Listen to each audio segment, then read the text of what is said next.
बिस्मिल्लाहिर्रहमानिर्रहीम। अस्सलाम वालेकुम। कैसे हैं आप लोग? उम्मीद करती हूँ खैरियत होंगे। अल्लाह ताला खुश रखे, आबाद रखे सबको अपने घरों में, अपनी अपनी फैमिली के साथ हमेशा अच्छा सोचिए, अपने लिए भी, दूसरों के लिए भी, दूसरों के लिए दुआ कीजिए। अल्लाह ताला आपकी दुआओं को पूरा करेगा। जी हाँ जी, अल्लाह ताला आपकी दुआओं को पूरा करेगा। हमेशा दूसरों के लिए दुआएं मांगनी चाहिए, तो अल्लाह ताला हमारी दुआओं को कबूल करता है। तो जी, आज जो मैं जिस टॉपिक की बात करने जा रही थी वो था शुगर का। शुगर जो एक आम बीमारी है आजकल के दौर के अंदर, तो मैंने सोचा क्यों ना इस चीज़ के बारे में बात कर ली जाए। मैं कोई डॉक्टर नहीं हूँ, लेकिन यह है कि मेरे घर में शुगर पेशेंट है, तो मैं इस सिलसिले में तकरीबन पिछले 25-26 साल से इस चीज़ के बारे में मालूमात मुझे मिल रही है और देख भी रही हूँ मैं। तो मैंने सोचा क्यों ना आज इसी चीज़ के बारे में आप लोगों से बातचीत की जाए। तो जी, शुगर की अलामत जो होती है मोटापे से ज़ाहिर होती है। मेरे नज़दीक ये है कि अगर हम आम और सादा लफ्ज़ों में कहें तो मोटापा जो होता है शुगर की तरफ लेके जाता है, क्योंकि कोलेस्ट्रॉल आपका बढ़ जाता है और शुगर लेवल जो होता है बहुत ज़्यादा हो जाता है, तो उसकी वजह शायद शुगर हो जाती है।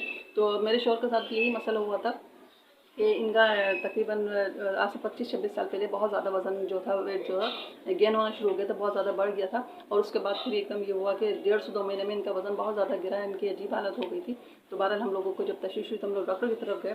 तो जब डॉक्टर ने सबसे पहले शुगर टेस्ट की और उससे रिज़ल्ट सामने आ गया कि जी इनको शुगर हो चुकी है। वैसे ये एक मौरूसी बीमारी भी होती है और इसी बीमारी इस सूरत में होती है कि अगर अल्लाह ना करे आपके वालिद हैं या उनसे पिछले दादा हैं या इस तरह से बीमारी भी चलती है, तो ये ख़ानदानी विरासत कहनी चाहिए कि ख़ानदानी बीमारी भी कहलाती है। और ये सिलसिला जो है हमारे भी ख़ानदान में, हमारे ससुराल में ज़्यादातर है कि मेरे शौहर को भी है, मेरे देवर को भी है, मेरी नंद को भी है। तो ये चलता चलता रहता है। लेकिन बहरहाल ये कि अल्लाह ना करे कोई इतना बड़ा मसला नहीं है आजकल के दौर में। थोड़ी सी एहतियात, थोड़ी सी जो तवज्जो होती है इस बीमारी से आपको निजात दिला सकती है। निजात नहीं दिलाएगी तो कम से कम आपको पुरसुकून ज़िंदगी ज़रूर गुजारने दे सकती है। जहाँ वो इस सूरत में कि अगर आप इस बीमारी से अपने अंदर एक क़ुव्वत मुदाफ़अत पैदा कर लें कि मैंने इस बीमारी से लड़ना है और अपना ख्याल रखना है, तो ये बीमारी कोई बड़ी बीमारी नहीं है। तो जी, आपने जो है अपनी दवाओं का ख्याल रखना है, अपनी ग़िज़ा का ख्याल रखना है, अपनी सफाई का ख्याल रखना है। जी हाँ, शुगर पेशेंट मरीज़ों का सबसे जो अहम मसला होता है वो ये होता है कि ज़रा सी भी आपने बेहतियाती की, हाथ पैरों की सफाई में अगर थोड़ी सी लापरवाही की तो ज़ख़म हो जाते हैं, और ज़ख़म जो इस हद तक पक जाते हैं और कि उनमें कीड़े पड़ जाते हैं, और फिर डॉक्टर ये करते हैं कि उस हिस्से को काट देते हैं। जी हाँ, बिल्कुल काट देते हैं। और मेरे तजुर्बे भी ऐसे काफ़ी जो है वाक़यात रहे हैं जो कि मैं देख चुकी हूँ कि उनके पैर का अंगूठा कट गया या हाथ की उंगली कट गई। तो बस यही चीज़ चलती है। तो अल्लाह ना करे इस तरह की नौबत किसी के साथ आए। तो मेरे में अल्लाह का शुक्र है कि शौहर को मेरे 25-26 साल से शुगर है, लेकिन ये कि हम लोगों ने शुरू से बहुत हिसाब किताब से चलना शुरू किया। तो ये था कि ग़िज़ा का ख्याल रखा जाता है, सफाई वगैरह भी इनके अपने हाथ पैरों की जो होती है बहुत अच्छी तरह देखी जाती है। लेकिन कभी कभी छोटे छोटे जो होते हैं ज़ख़म पैरों की उंगलियों में हो जाते हैं, सर्दियों में नहीं होता है, तो उसका भी ये होता है कि रेगुलर सफाई की जाती है उसकी, और ट्यूब वगैरह लगा दी जाती है। तो अल्लाह ताला का शुक्र है कि वो ज़ख़म भर जाते हैं। लेकिन इसके अलावा भी 2-3 बार इतने बड़े बड़े ज़ख़म हुए कि उनको सही होने में कम से कम भी 15 से 20 दिन लग गए।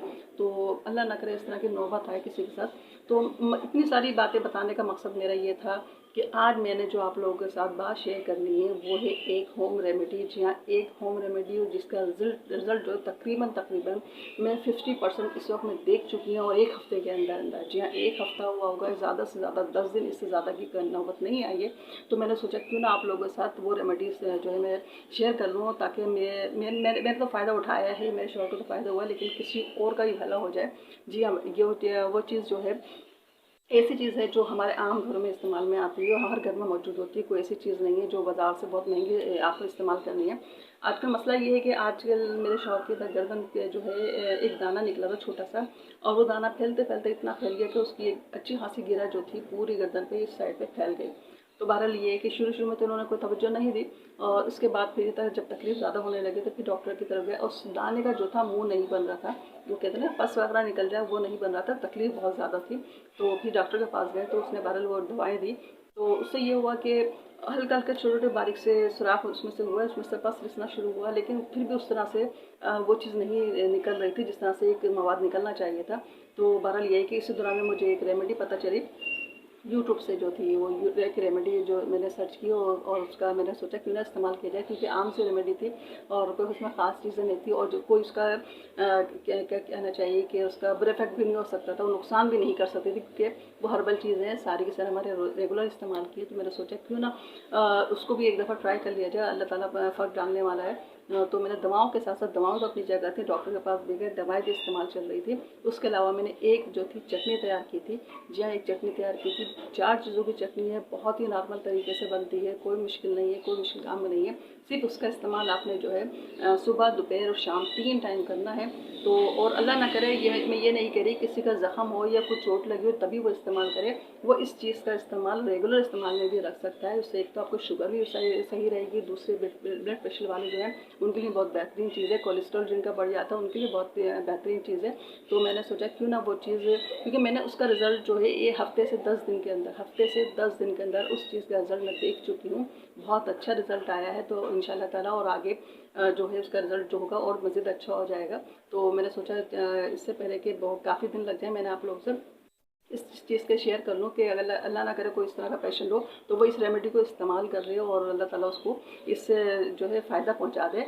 और बस ये है, उससे यही कहूँगी कि जो इसको इस चीज़ से फ़ायदा होता है तो दुआएं ज़रूर दीजिएगा। क्योंकि बहुत से लोग ये होता है कि सिर्फ हम यूट्यूब पे चीज़ें देख लेते हैं, सर्च कर लेते हैं, लेकिन इसका इस्तेमाल नहीं करते। मैंने बाकायदा उसका तजुर्बा किया है, तो मैंने सोचा और मुझे इस तजुर्बे से फ़ायदा भी हुआ, तो सोचा क्यों ना आप लोगों के साथ शेयर करूँ। तो चलिए चलते अपनी रेमेडी की तरफ। मैं आपको बताती हूँ कि किन किन चीज़ों से जो है वो चटनी तैयार की गई है। तो जी पहले तो दिखाती चलो मैं आप लोग को ये ज़ख़म देखें माशाल्लाह पहले से बहुत बेहतर है, दुगना तिगना था। तो दिखाने का मकसद ये है कि इस रेमेडी के बाद इसमें बहुत ज़्यादा फ़र्क पड़ा है।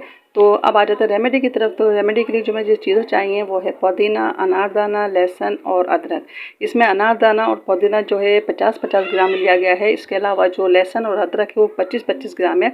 और कोशिश कीजिएगा लहसुन जो है देसी होना चाहिए, छोटा लहसुन होना चाहिए, क्योंकि इससे ही बहुत अच्छी जो है वो एक जायका होता है और फ़ायदेमंद भी वही होता है। इसके बाद इन तमाम चीज़ों को आपने जो है पहले पुदीने को धो लेना अच्छी तरीके से ताकि मिट्टी निकल जाए। इसके बाद इन तमाम चीज़ों को आपने ग्राइंडर में डाल के पीस लेना है। इसमें बहुत ज़्यादा पानी नहीं रखना, सिर्फ चटनी की तरह जो थिक होती है इस तरह से रखना है। और इसका इस्तेमाल जो है सुबह और शाम करना है। सुबह, दोपहर, शाम तीनों टाइम करें इंशाल्लाह ताला। जो शुगर पेशेंट हैं और इसके अलावा ब्लड प्रेशर के मरीज़ हैं उनके लिए बहुत फ़ायदा होगा।